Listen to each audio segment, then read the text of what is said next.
Not many countries can achieve what we have achieved in housing in 1.5 years. Yes, we are a great country, and we must reject those who want to tell us otherwise.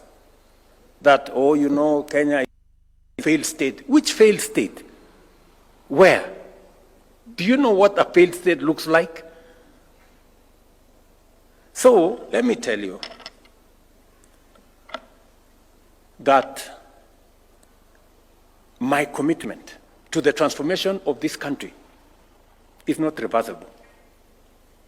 Nothing is going to stop me from driving the transformation that is going to change Kenya and take us where we have always wanted to go. From stabilizing the economy, and I want to assure you that we are working meticulously to make sure that our economy is sound. I am very clear in my mind what we need to do on making sure that we have a sound economic platform to work on to drive our transformation. You know, many people want simplicity, you know. They do not, they even don't believe in numbers. But friends, numbers are very stubborn. Truth is very stubborn. You can say all the lies you want, but the truth will not change. Our inflation was at 9.6 in 2022. Today is 3.8. Fact.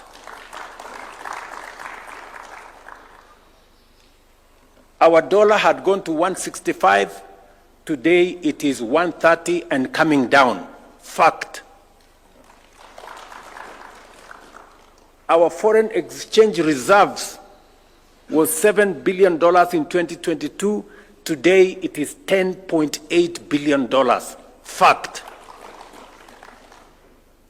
You can say whatever you want to say, but facts are stubborn.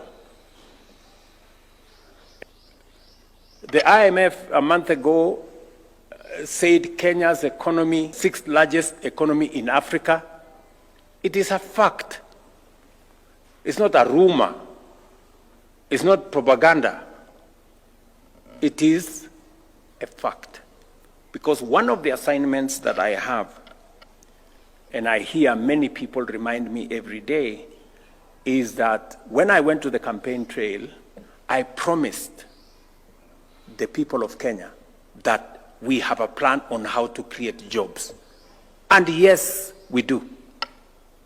And we are very well on course on making sure that we create jobs.